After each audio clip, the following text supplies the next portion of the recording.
Selamat siang sobat saya semua. Pembulian sekarang lagi rame ya. Diakui ataupun tidak memang ada. Dan persentasenya ya nggak mungkin lah besar. Kalau dibanding skala normalnya ya mesti kecil. Tapi ibarat fenomena gunung es sekarang udah mulai muncul karena ada kasus kemarin.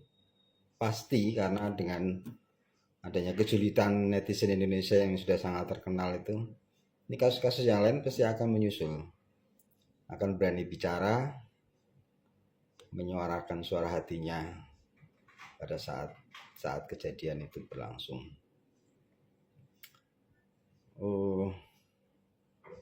Ada beberapa hal yang menurut saya berperan dalam kasus ini. Yang pertama, sebenarnya masalah aib.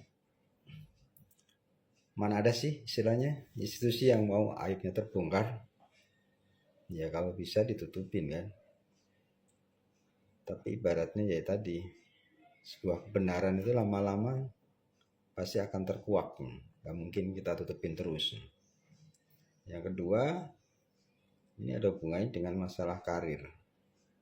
Mengapa orang-orang dalam itu, yang dalam lingkungan itu sendiri, gak ada yang berani bicara atau cenderung diam, gitu kan? Ya pasti ada sesuatu dalam tanda kutip. Silahkan Anda terjemahkan sendiri. Yang ketiga, ini tentu saja yang sangat berat terutama ya, kalau saya pandang itu masalah balas budi. Ini masalah membalasi budi ini memang suatu hal yang sangat-sangat sulit. Kadang karena faktor balas budi ini, segala macam aturan itu bisa dilanggar gitu loh istilahnya. Dan kita bersama tentunya setuju lah istilahnya jangan sampai terjadi lagi kasus pembulian ini. Apapun derajatnya, dari mulai ringan sampai yang terberat yang kejadian kemarin. Pembulian itu suatu hal yang tidak layak dikerjakan. Seperti yang ada teman sejawat saya sampai menyarankan ya, mungkin ada baiknya Kemenkes menerapkan seperti yang dijalankan pelatih sepak bola kita Sintayong ya, yang melakukan potong kompas. Tapi tentunya hal ini sangat sulit. Yang kedua, pos-pos penting di Kementerian Kesehatan kalau bisa emang jangan dipegang dari medis. Jadi ketika timbul suatu masalah, mereka akan ambil sebuah kebijakan, tidak ada rasa, orang Jawa bilang tuh pakai gitu loh. Jadi ketegasannya itu benar-benar tegas. Mudah-mudahan istilahnya kan, semua kembali kepada individu masing-masing ya. Tetapi paling tidak dengan menerapkan hal ini, faktor balas budi itu bisa minimalisir istilahnya. Nah, itu yang di bidang pendidikan. Sedangkan di tempat kerja aja hal semacam itu terjadi gitu loh. Dan itu pernah saya alami sendiri. Ketika tahun 2000-an saya sedang kerja di sebuah rumah sakit. Ya, pada saat itu belum ada ya namanya dokter ruangan, itu belum ada. Di semua dihandle dari dokter UGD.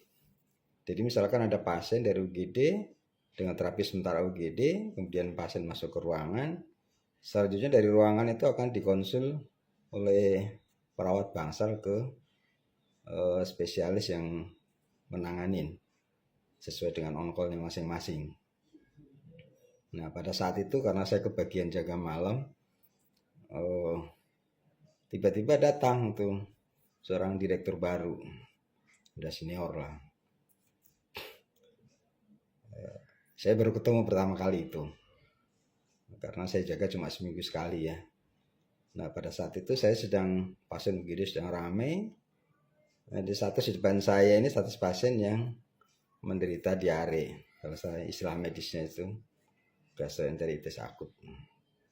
Nah beliau kemudian menyamperin saya, ini bertanya, apa diagnosa pasien ini? Nah saya jelaskan kan. Kemudian dia lihat terapi saya gitu kan. Langsung dia bilang, kamu tahu nggak ini SOP terapi untuk kasus ini? Langsung statusnya dilempar ke saya. Saya cukup diam. Untung setelah itu beliaunya terus pergi itu ke ruangan sebelah. Ibaratnya ini kalau sampai berlanjut ya saya tinggal pulang ya, saya nggak bisa jaga, bodo amat istilahnya sampai begitu saya. Dan untungnya besok harinya ini